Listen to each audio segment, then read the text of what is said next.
সকালে ঘুম থেকে উঠেই দেখতে পেলাম কুমিল্লা সরকারি মহিলা কলেজের মাঠ পানিতে ভরে গিয়েছে। তারা তাৎক্ষণিকভাবে ব্যবস্থা নেবেন যে পরীক্ষা এখানে নেওয়া যাবে কি যাবে না। যদি তারা মনে করেন দুর্যোগ, তারা পরীক্ষা বন্ধও করতে পারেন। ধন্যবাদ মাননীয় সদস্য। মাননীয় শিক্ষামন্ত্রী। মাননীয় স্পিকার, আপনার মাধ্যমে মাননীয় সংসদ সদস্যকে অশেষ ধন্যবাদ। পরীক্ষা আমরা নিয়ে থাকি সারা বাংলাদেশে। এসএসসি পরীক্ষায় প্রায় 2700 সেন্টার রয়েছে এবং 64টি জেলায় এই 2700টি সেন্টার একত্রে পরীক্ষা শুরু হয়। ইতিমধ্যে আপনারা শুনেছেন যে চট্টগ্রামে যখন এই ফ্লাড হলো তখন আমরা একে একে প্রথম রাঙ্গামাটি, বান্দরবন, পরে আমরা খাগড়াছড়ি এবং এরপরে আমরা চট্টগ্রাম পুরা বোর্ডের পরীক্ষা আমরা বন্ধ করে দিয়েছি। আমরা লক্ষ্য করেছিলাম বৃষ্টি হচ্ছিল এবং আমরা মনিটরিং করছিলাম। সেই সাথে মনিটরিংয়ের সময় আমরা 64টি জেলার এসপি এবং 8টি বিভাগীয় কমিশনার এবং প্রত্যেকটি বোর্ডের চেয়ারম্যান, ইউনো সকলের সাথে আমরা কথা বলেছি এবং ওয়েদারম্যান আমরা ব্রডকাস্টিংয়ের জন্য তাদের সাথেও কথা বলেছি।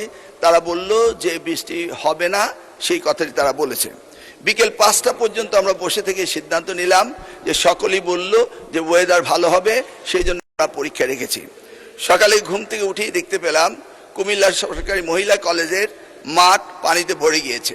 সাথে সাথে আমরা মেয়র সাহেবকে, ফায়ার ডিপার্টমেন্টকে, পুলিশকে, ডিসিকে বললাম যে এই পরীক্ষা কেন্দ্রে স্থানান্তরিত করার জন্য। জেবিএস হোল্ডিংস লিমিটেড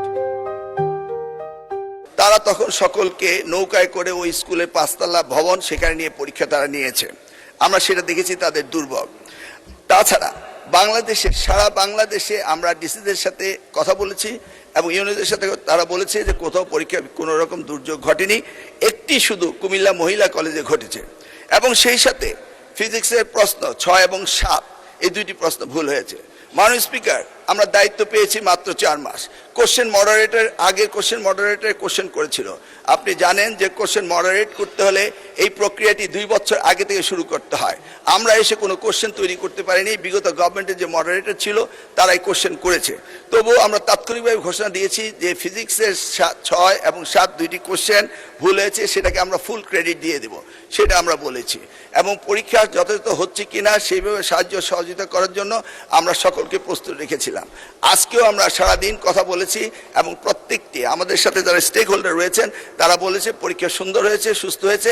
একটি জায়গায় শুধু কুমিল্লা সরকারি মহাবিদ্যালয় এই ঘটনাটি ঘটেছে এবং সেখানে পরীক্ষা সুন্দর হয়েছে। আমরা নির্দেশ দিয়েছি যে পরীক্ষা বিলম্বতে শুরু করার জন্য এবং যে মেয়েটি কাপড় ভিজে গিয়েছিল বাড়ি থেকে কাপড় আনা হয়েছে, 1 ঘন্টা পরে পরীক্ষা নেওয়া হয়েছে এবং পরীক্ষার সময়সীমা বাড়িয়ে দেওয়া হয়েছে। আমি মাননীয় স্পিকার আপনার মাধ্যমে জাতিকে জ্ঞাতার্থে করতে চাই যে পরীক্ষা পদ্ধতিতে আমাদের যে সিস্টেম রয়েছে সেখানে লোকাল যে গভর্নমেন্ট রয়েছেন, ডিসি হতে, ইউনো হতে, পুলিশ হতে, তারা তাৎক্ষণিকভাবে ব্যবস্থা নেবেন যে পরীক্ষা এখানে নেওয়া যাবে কি যাবে না। যদি তারা মনে করেন দুর্যোগ, তারা পরীক্ষা বন্ধও করতে পারেন। আমরা বারবার কথা বলেছেন না স্যার, আমরা ঠিক মতোই নিচ্ছি এবং আপনারা দেখতে পেয়েছেন যে বৃষ্টির পানি কোথায় কোথায় ছিল সেগুলো আমরা সকলেই লক্ষ্য করেছি। কোমলমতি সন্তানদের জন্য আমাদেরও মায়া রয়েছে মাননীয় স্পিকার, সেই জন্য আমরা সবসময় মনিটরিং করি। ধন্যবাদ আপনাকে। নিরপেক্ষ, সত্য প্রকাশে আপোষহীন।